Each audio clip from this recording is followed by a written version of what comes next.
Hi, everyone. Welcome to Hagerstown Community College, our Facebook Live. My name is Kevin Crawford. I'm the Director of Admissions here at HCC, and I'll let our other two guests introduce themselves as well. You want to go ahead, Mike? Sure. My name is Mike Martin. I work here as the Director of Academic Advising and Registration, and we're looking forward to today. Hi, I'm Dr. Charles Sheets. I'm the Director of Financial Aid here at HCC, and hopefully we can give you some valuable information to fund your education. Yeah, so this is a very important time for, college campuses, but here at Hagerstown, in telling students about financial aid and applying for financial aid and the importance of doing the FAFSA. The FAFSA is extremely important, and we want to go over kind of the do's and the don'ts. We're going to cover the basics just so you understand that all three of our offices are available for you to reach out to us at any time. So any questions you have, you can just let us know. You can call our offices, email our offices, you can send text message to our offices as well. We're currently right now in our spring semester here at Hagerstown. Mike, you want to do a little bit of an overview of what things look like on campus now and what we might be expecting for the summer semester? Sure. Just a couple dates to throw out. Regards where most of the classes have been pretty much the same as what they were in the fall. Things have been virtual, but classes that can meet on campus right now, labs that can meet on campus right now are meeting on campus following the social distance guidelines that we have here at HCC. A couple things just so students are aware, and these are important dates leading into the next couple weeks and months here. Summer registration for summer classes at HCC begins on Monday, March the 22nd. So save that date. That's the day that students can begin to register for summer classes. And shortly after that, before the spring semester even ends, we will begin fall registration on Monday, April the 5th. So save that date as well. Monday, March 22nd for summer, and Monday, April 5th for fall classes. The earlier you register, the better off you are, and the same applies to financial aid with filling out the financial aid and the scholarship applications and so forth. And our offices are open here at HCC, so if you'd like to come in and see us, we prefer you call ahead and schedule an appointment with us, but we'd be more than happy to meet with you at any time. Charles, let's talk a little bit about a date that's always thrown out there in regards to financial aid, and that's March the 1st. Do you want to explain a little about what March the 1st really means? Sure. Thank you, Kevin. March the 1st is the deadline for any Maryland residents. The state of Maryland has a very specific deadline. They are very strict on that. You want to make sure that you have your FAFSA in, submitted, everything processed by March the 1st. Not April 30th, not March the 2nd, but March the 1st. So we recommend students go in and if you're coming in a little bit later, we recommend that you go in and do the application probably within the next week.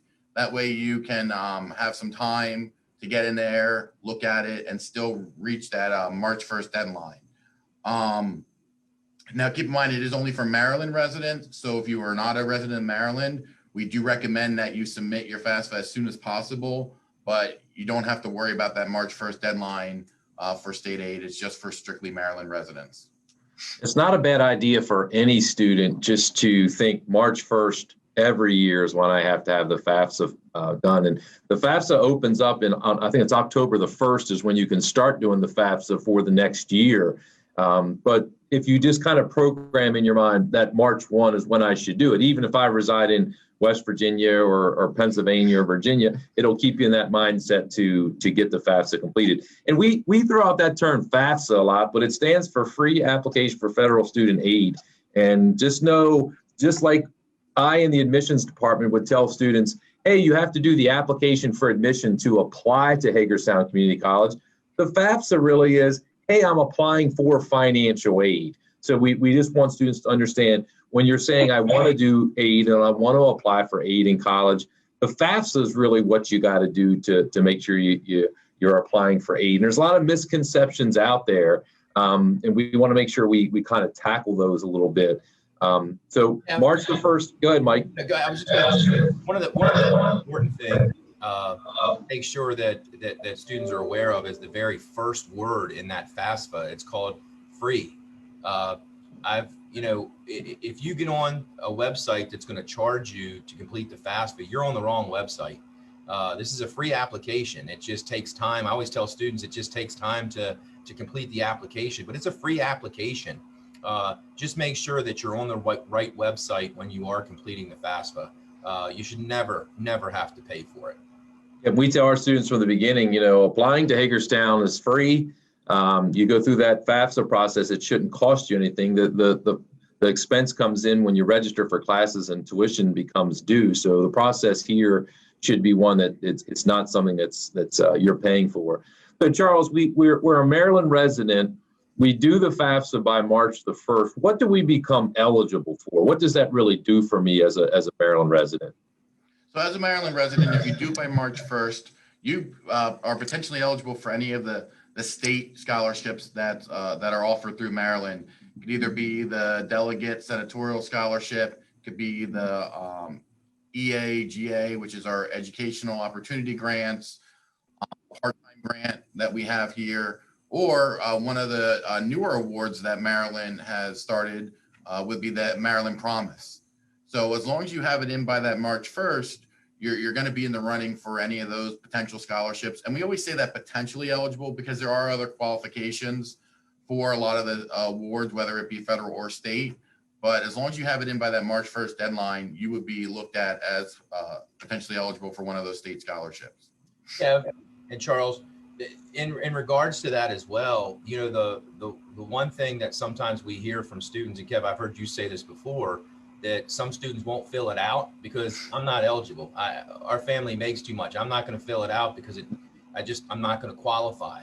And it's interesting to bring that up because, when we say March 1st, you're putting yourself in the running for federal Pell Grants. You're putting yourself in the running for loans. You're putting yourself in the running for Maryland state money if you're a Maryland resident attending a Maryland college. And you're also putting yourself in a position to be able to apply for many scholarships. Many scholarships do require the completion of the FAFSA. You can't just apply to a scholarship and think that, hey, I'm okay, because they're going to look at your FAFSA information on there as well. And our foundation office, who is a wonderful office that does so much for students here at the college, our foundation office has a deadline of June the 1st for their foundation scholarships. So as a student, the longer you wait into the summer to complete this stuff, you're limiting and you're shutting doors on potential pots of financial aid that you can use to go to college. So again, March the 1st, just to harp on that, March the 1st is the best day to get everything done by. Okay. And the way the FAFSA works, if you're going to apply for financial aid to a specific college, you have to be an accepted student at that college. So any student who wants to apply for financial aid and complete the FAFSA to Hagerstown Community College, you have to be an accepted student here at HCC. So if you're a student who has taken classes in our Essence program, you're accepted here. You've received your acceptance letter. You have your college ID number and your login. If for some reason you've misplaced that acceptance letter, I would advise you to reach out to us here in the admissions office so that we can resend that to you. But you have to be an accepted student. On your application to a college, you need to put your social security number and you need to select a major. And the way I always explain it to students is like the FAFSA's out here in FAFSA land and it's looking, where should I go? And when you apply to a college, your application comes in. But if you don't have your social security number or a major selected, the FAFSA is not going to be able to download to that college. If the social security number and the major are there, it downloads and there's a an upload to the college here. So if you're applying here to HCC, have your application on file, and then on the FAFSA, you'll want to add our code. And Charles, you want to give everyone what our code is for the FAFSA? Sure. Our code for the FAFSA, when you go right online, it'll say you can either search for our school or enter the code, is 002074. Once again, that's 002074. And what that does when you enter our code is it allows us to receive your FAFSA from the Department of Ed. So after it's processed, it'll come in, we will download that and enter it into our system to process your potential financial aid. Now, Kevin also made a good point about your Social Security number. Please make sure also that when you are putting your Social Security number down, that it is the correct social, the same one that you did put on the FAFSA. There are a lot of times where it may be one number off or the numbers may be switched, and that all would keep the FAFSA from matching up with your profile. If I'm a senior in high school right now, and I'm thinking, you know, I have a couple of schools or a couple of colleges I'm thinking about attending. I can't emphasize this enough. You should add Hagerstown Community College to your FAFSA. You should do that.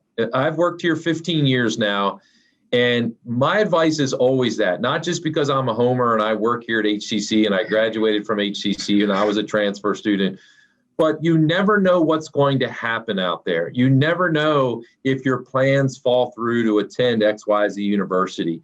And the FAFSA allows you to add multiple colleges on it. So if you have that space, please add Hagerstown Community College to your FAFSA so that if in May or June in this past year, there's a lot of students in this boat that they just decided I'm not going to attend the university that I was going to attend. Everything will be here for you. It'll have downloaded. We'll have your FAFSA here. So big piece of advice, add HCC's code to the FAFSA so it downloads here. So if you do take classes, everything's here and waiting for you.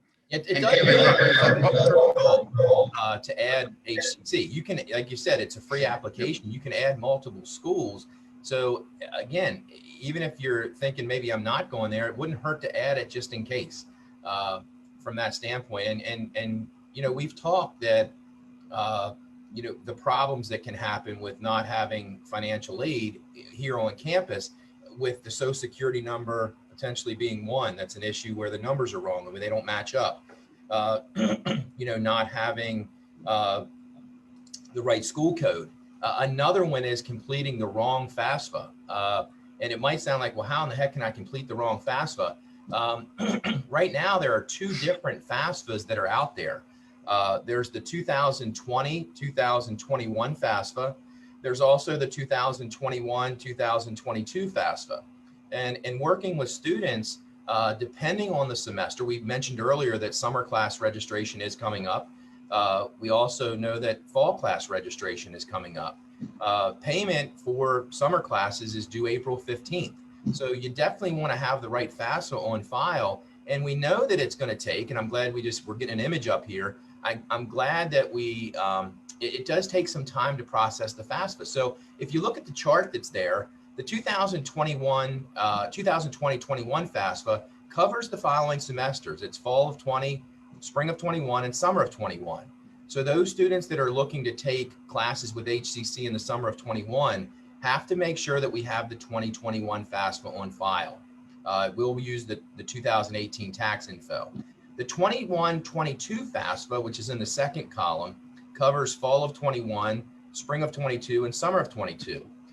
It does utilize the 2019 tax info, and this is where Dr. Sheets had talked about the March 1st deadline for the Maryland State Aid and the Promise Scholarship.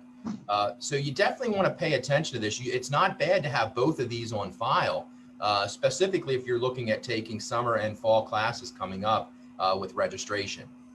Kev, you want to mention a little bit about 2021 in the summer? Yes, I do. So the reason we're really putting the 2020 and 2021 FAFSA on there is for the grad gift program. We ran a grad gift program last summer for the class of 2020, and we're going to do the same this year. So graduating high school seniors in the class of 2021 will have the opportunity to take up to 2 classes with us this summer, and they will not pay tuition for the classes. The students will pay the registration fees, the course fees, and textbooks, but HCC will cover the tuition costs.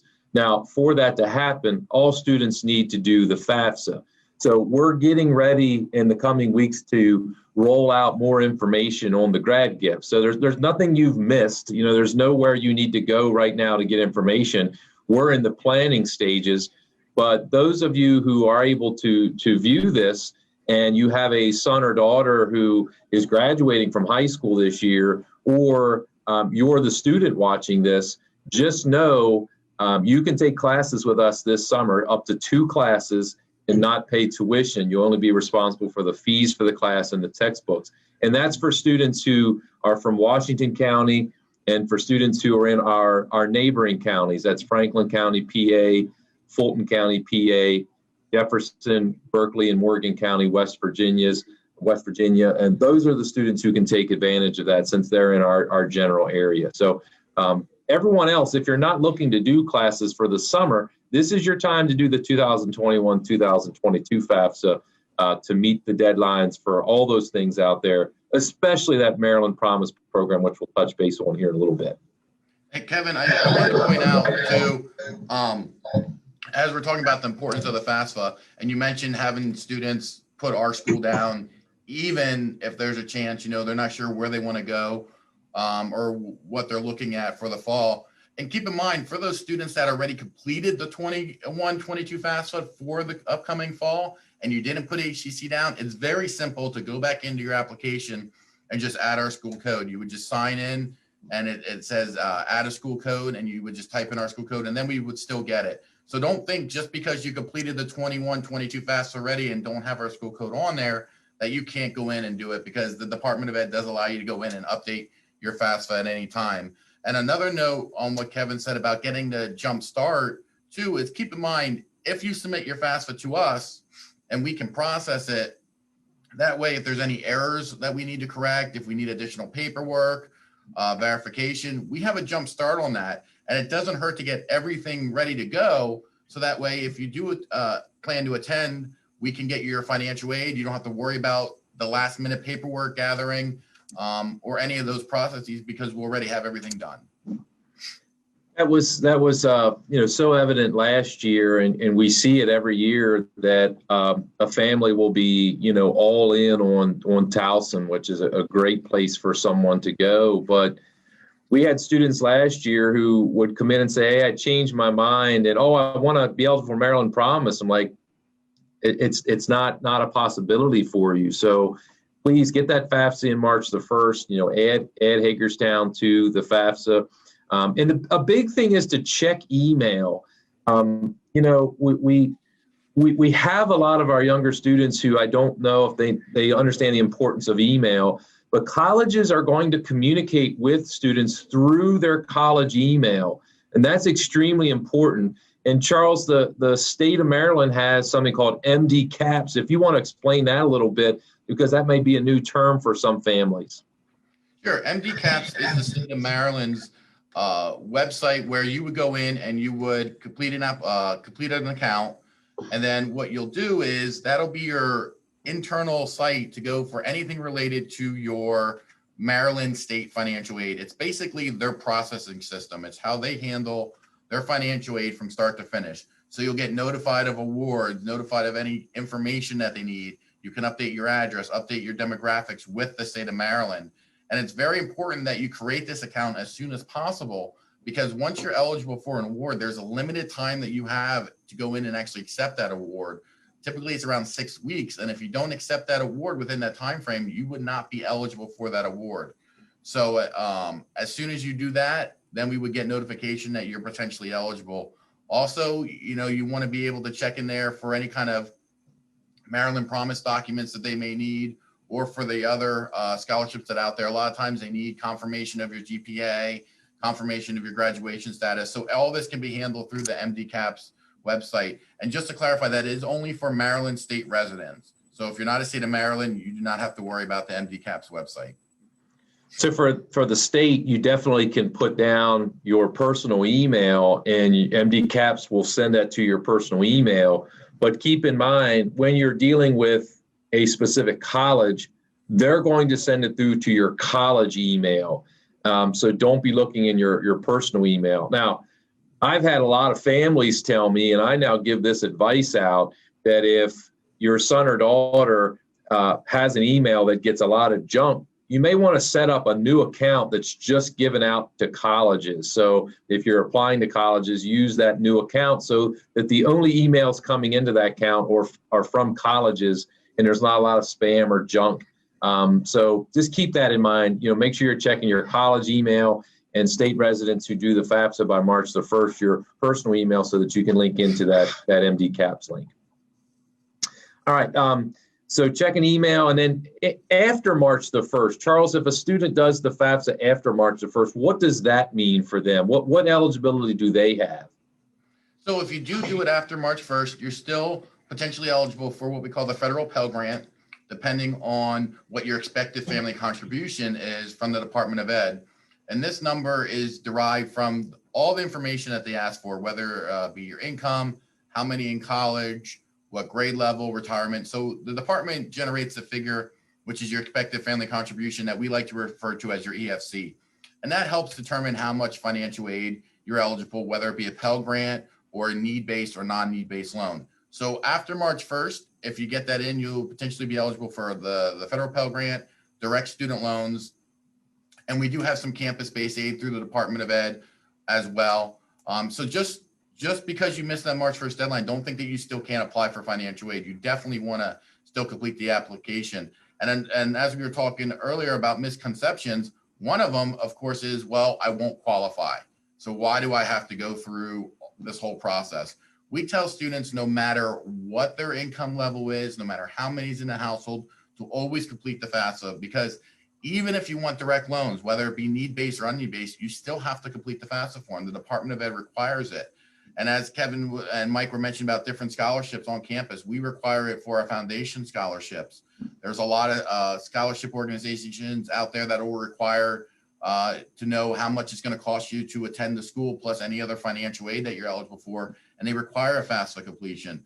So it's very important that you do get this in as soon as possible. We do recommend no later than 2 to 4 weeks before the start of the semester that you're going to attend, because that still gives us time for processing and to reach out to you in case you need any additional paperwork.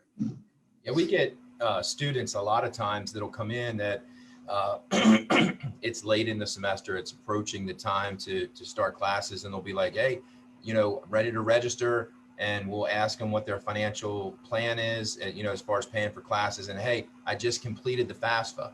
Well, when did you do it? Yesterday, and I just got an email that I was okay. Many students think that by completing the FAFSA that they're done. I'm done. And to be honest with you, when students are really thinking that they're done, it's really like the process is just starting. That's really the first thing that needs done of a multitude of things. So you definitely have to give yourself time. I think, Charles, I'm not sure what the website says, but it's anywhere from 2 to 7 weeks. Is that correct?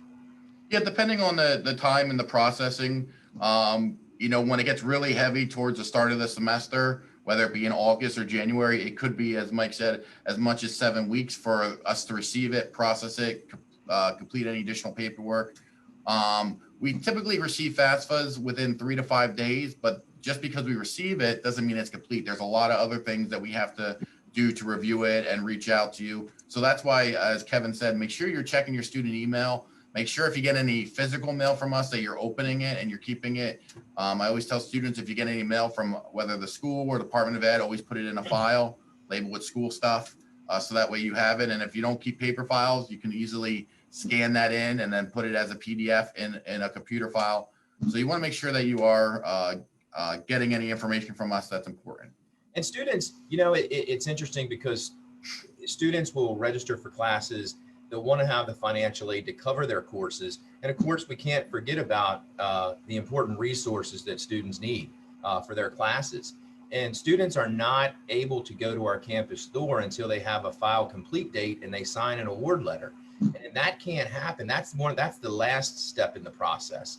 So, a student comes out and completes the FAFSA 2 weeks before classes start, where the process is happening. It may be 2 to 3 weeks into the semester before the financial aid is ready to go to the campus store to buy, books and supplies. And now you're 3 weeks behind with not having the materials that you need. So again, what we are trying to get, the point we're trying to get across is, if you're listening to this, if you're watching this, get this stuff done early and plan early so that you're not in these situations of not having your tuition covered or not having your financial aid for the campus store.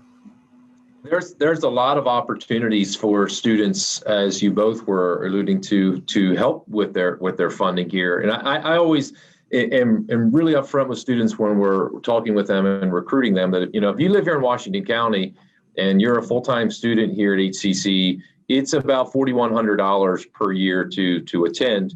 And if you're in our neighboring counties, the neighbor rate area, it's about $8,000 to attend for a year. So it's extremely affordable tuition when you think, the average for, a public 4 years, 25, 30,000 per year.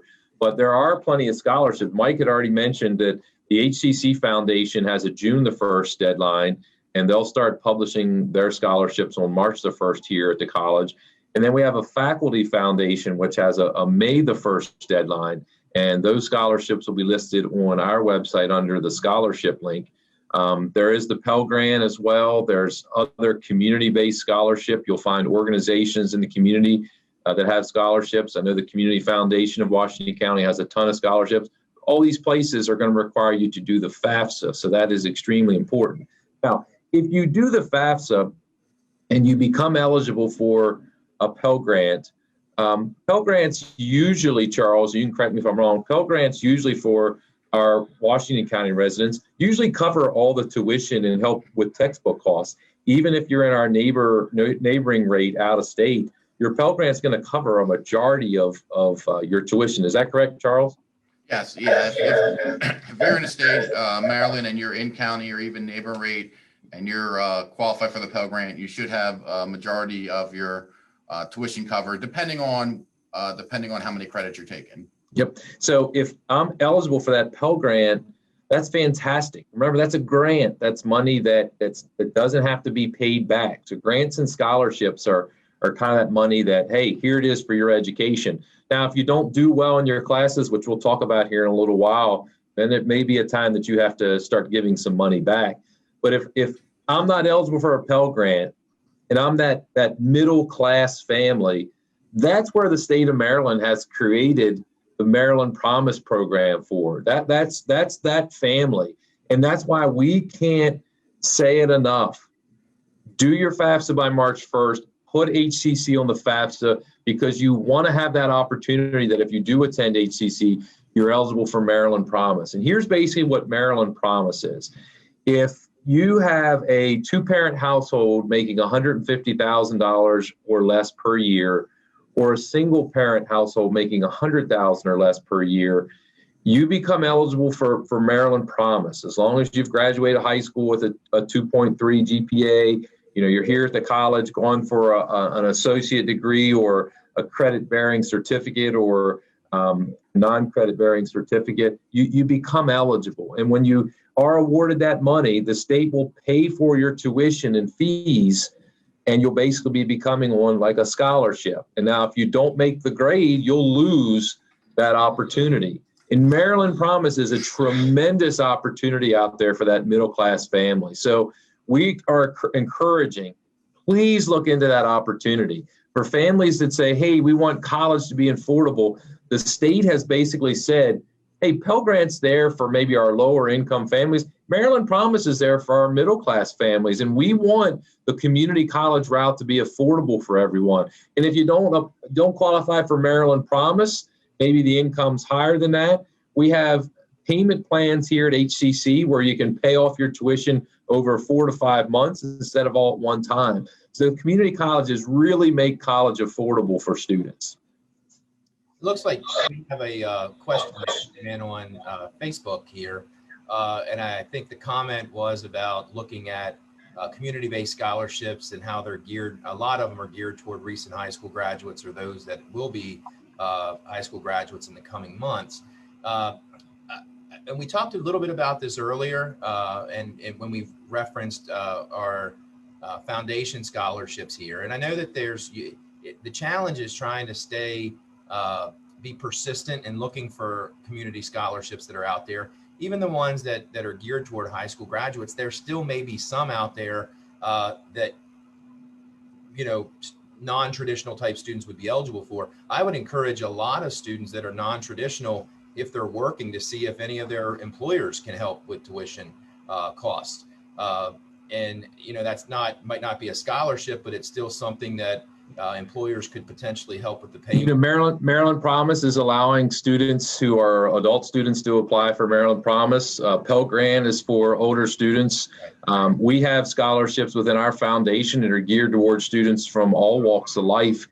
The hard part is, and that's a very good question that was asked, but the hard part is sometimes you have to do a little digging sometimes to find the scholarships. And it's unfortunate that some students are like, oh, I just can't find any, I'm going to give up. The students who do the digging, the students who look through the foundation here at HCC, the students who contact your local American Legions, your Lions clubs, or even like I said, the Community Foundation of Washington County, you'll see that there are scholarships for all types of students. But really, really want to push Maryland Promise. Can't reiterate that enough. And the foundation scholarships here, Kev, as you mentioned, they're both need-based and merit-based. Merit-based being how well you've done in school, need-based meaning there's a need for financial assistance. So, yep, that's it's good to know, because the misconception is I do the FAFSA because I'm a lower income student. I guarantee you, and this was not Mike, but I guarantee if Mike had the opportunity to get a full ride to a 4-year university or to Hagerstown Community College for his academics, the first thing they told him to do was to do his FAFSA. But I guarantee that has to happen. And for any opportunities that are out there, you have to do that FAFSA. It's extremely important to do. So make sure you're doing that. For student athletes watching this, many of the college coaches will have you complete the FAFSA before they even have a discussion with you about potential athletic scholarships as well. Yep. Kevin, the same person responded that they didn't graduate from Maryland High School. Okay. So they wouldn't be eligible for Promise. And yet that is true. If you're not a resident of Maryland or go to a Maryland high school, you wouldn't be eligible for Promise. But as Kevin and Mike were saying, there's other scholarships out there that you can look for. Our foundation scholarships, we have a variety of scholarships, whether you're a Maryland resident or a PA resident, and some of them don't even matter with residency. They are related to your major, what you're majoring in, and they look at GPA, they look at your financial need, they look at all different types of criteria. So we do recommend that you get your FAFSA in on time and you wait till the foundation scholarship application opens, which will be March 1st of this year, and it is due by June 1st. So you want to make sure that you are getting that application in by June 1st for the fall semester.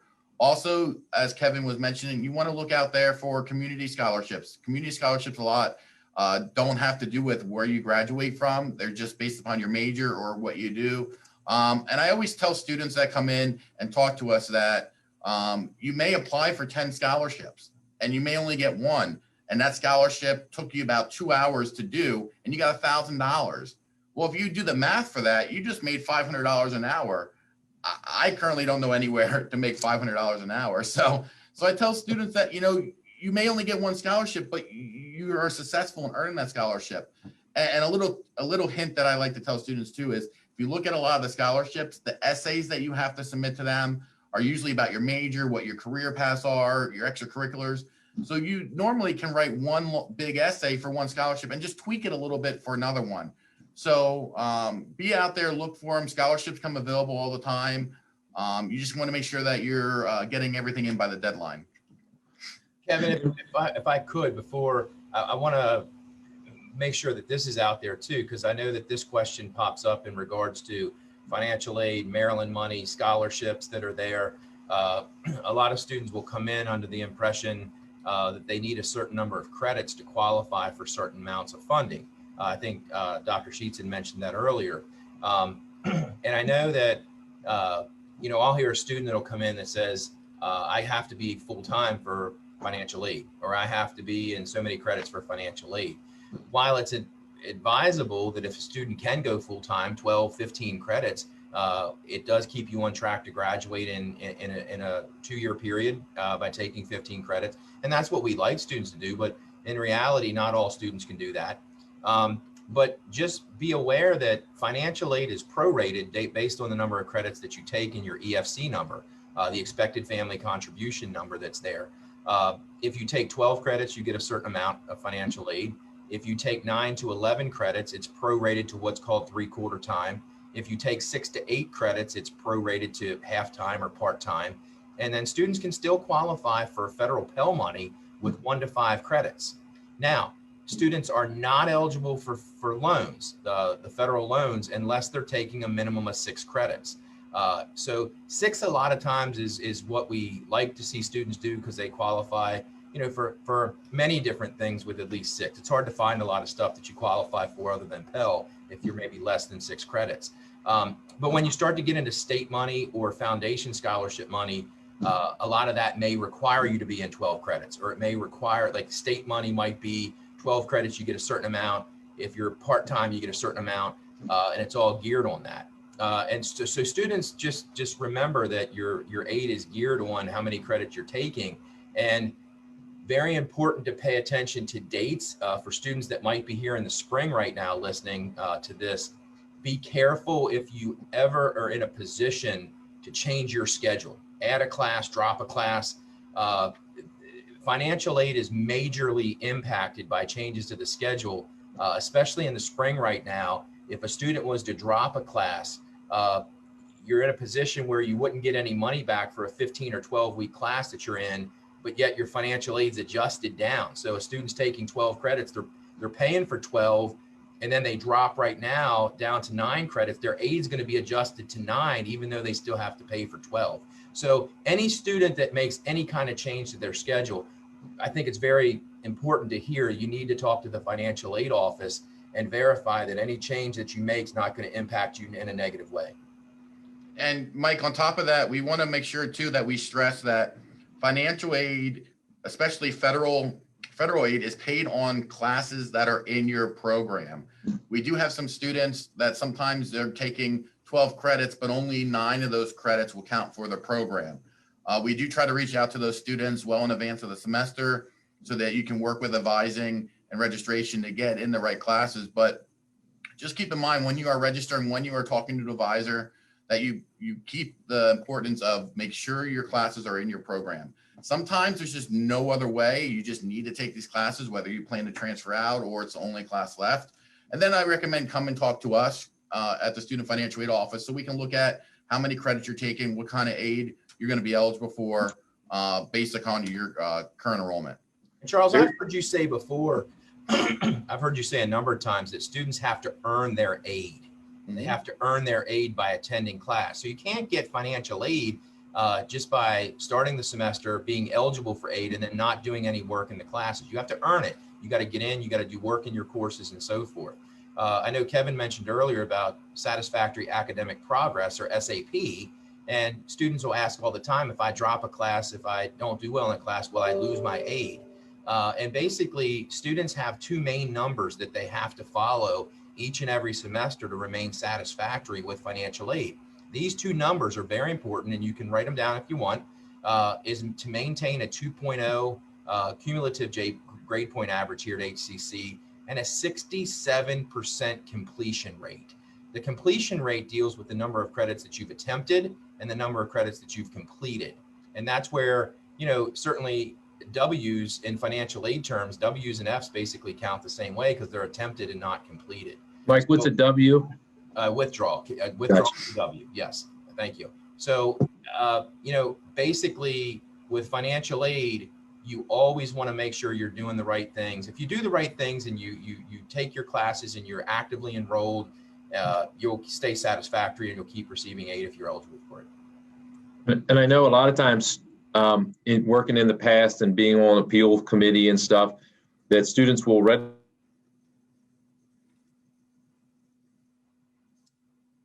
We lose Kevin? if anyone decides to change their mind, they have to drop the classes. It's not like if you just ignore it, it's going to go away. So just make sure students are doing that. They're dropping their classes. Yep, and just emphasize again, like Mike said, Kevin said, please, if you are on financial aid, whether it's state, institutional, federal, any form of financial aid, come and see our office or give us a call, send us an email before you change your schedule at any time. because the least thing we want to happen is that you change your schedule and then you find out later that you're going to owe a balance when we could have walked you through and kind of worked with you on that. I want to ask one more question here, and we talked about this last week as well. When a student is flagged for verification, and that's a term that everyone listening to this will probably hear. You've been flagged or pulled for verification. Charles, you want to explain what that is? Sure. Verification is a process where the school has to verify all the information that you submitted on the FAFSA. Typically, we ask for the tax returns that you use to complete the application, how many's in your household. We have a couple forms to fill out. And verification, being selected, is completely random. There is no certain instance where you're going to be selected. It's between 30 and 40%. The government doesn't really tell us the percentage. They don't tell us why they select students for verification. You may be selected one year and never selected again. You could be selected every year that you complete your application. So don't think you did anything wrong by being selected for verification. It's just that the government is trying to make sure that everything on the FAFSA does match what is on your tax return. And if you make a mistake, we can help you fix it, whether it be through verification or not. If you think you made a mistake, give us a call. Let us know. We'll help you. We also review the FAFSAs. If we see that there potentially be a mistake, we'll reach out to you. And that's why it's important to check your email. Make sure you have your voicemail set up on your cell phone or your home phone so that way we can leave a message. But do not be concerned about verification. Our office will work through you with that. We'll send out notification and we'll make sure that you get it complete so that way you can attend and get the most financial aid that you are eligible for. As you guys were saying earlier, if you have the aid available, you can charge books and supplies to your financial aid. And it's always important if you're wanting to do that, to always communicate with the financial aid office before you do so. Yeah, I was just gonna say you got flagged before for intentional grounding when you were quarterback, right? Yep, I remember that. That's why with me and talking with students, the word flagged, and they hear that, they think they did something wrong, when really it's that checks and balances system that's going to happen to possibly 4 out of every 10 students. The financial aid process doesn't have to be an intimidating process. It's gotten that that kind of term, and everyone thinks, oh, this is going to be the hard part. But if you prepare and do it early and you check your email and you follow up, it doesn't have to be that way. And each year you do the FAFSA, I think families get a little bit better each time. They pick up tricks and they understand what they're doing. But it doesn't have to be the roadblock for a student to attend college or not attend college. It's gotten a lot easier than it has in the past.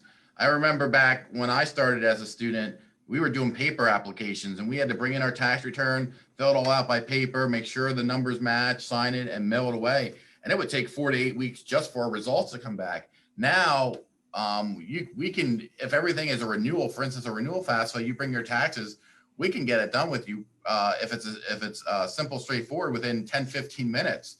Especially if we can import your taxes from the IRS now that the government gives us that option. But if we have to do things manually, we have staff here that can help you.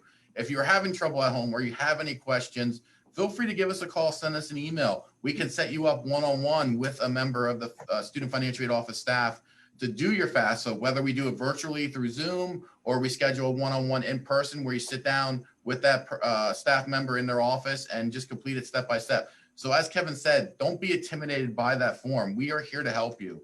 We're always here to help at any time. Just make sure you reach out to us. And a big thing students can use to reach out to us on our website, you'll see Hawkeye. Hawkeye appears in the bottom right-hand corner of just about every link of our website. And Hawkeye is our 24/7 link that you can send a chat and start chatting with us. And Hawkeye is built with responses to questions. And if Hawkeye can't answer, Hawkeye will direct you exactly to the office to go through. So, if you want to ask questions and you want to interact with our chat bot, you most certainly can, and Hawkeye is a great asset to us. One other thing I want to mention, because this question also comes up from a lot of times students when they're working with our advising department, is how long can I get financial aid? Can I just keep getting as long as I go, just college? Federal Pell Grant money says that you can get 600% of financial aid in the course of your undergraduate degree. And when we talk about that, basically going full-time for a year is 100%. So you have the equivalent of basically 6 full-time years of college. So it's very important for students to not only keep that in mind, but make sure that they're not changing majors or just taking extra classes or just doing things keeping that in mind, because after 6 full-time years, if you haven't graduated yet, you're not eligible for Pell money anymore. Yeah.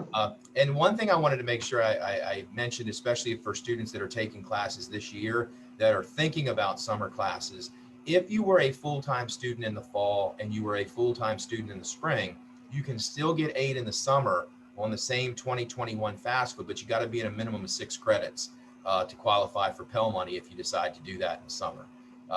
So I know these things usually pop up, and it's always good to share this with students so that they can plan and prepare for the upcoming semesters. Mike, I wanted to also comment, because you mentioned about the Pell Grant. It's also important to remember that student loans also have a limit. Not only do Pell Grants have a limit, student loans have a limit.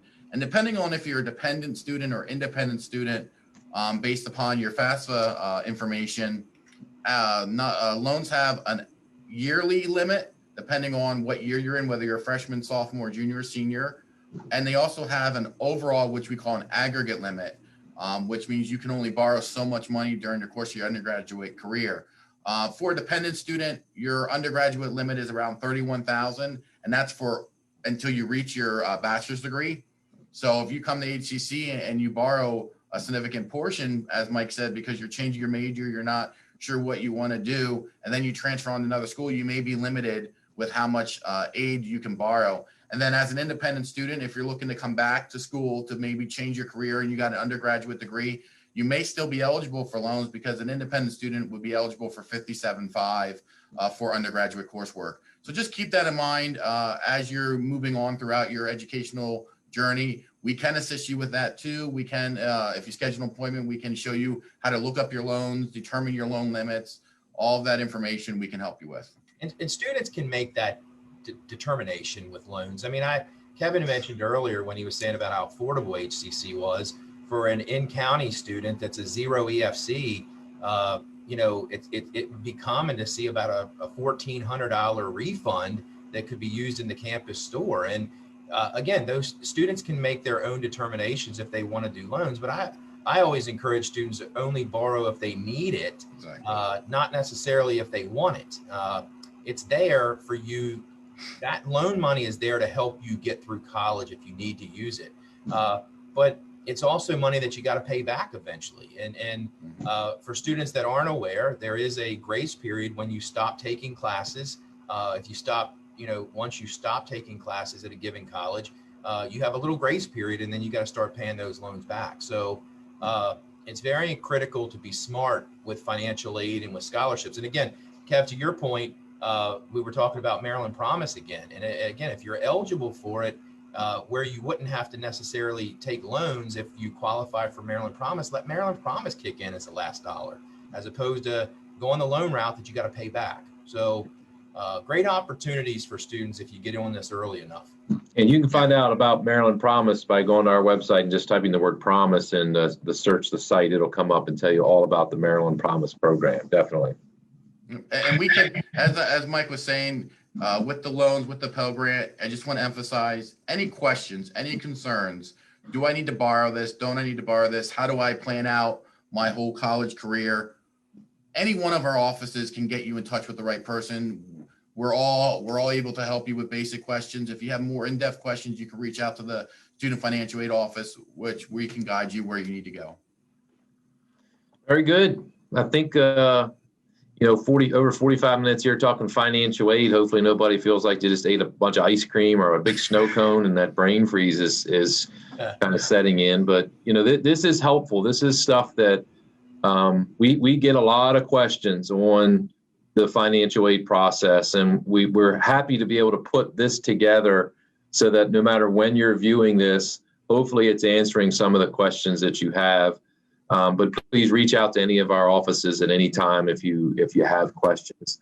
We never really want to make, Kev, when you're saying that, we never want to make students, it seem like college is not financially possible. it's financially possible for everybody. Yes. Wants to come to college. There's a way that when we work with students, again, it just has to be early in the process, but there's a way to come to college and be able to afford it. It hurts me sometimes to hear students say, well, I'm not going to go to college because I can't afford it.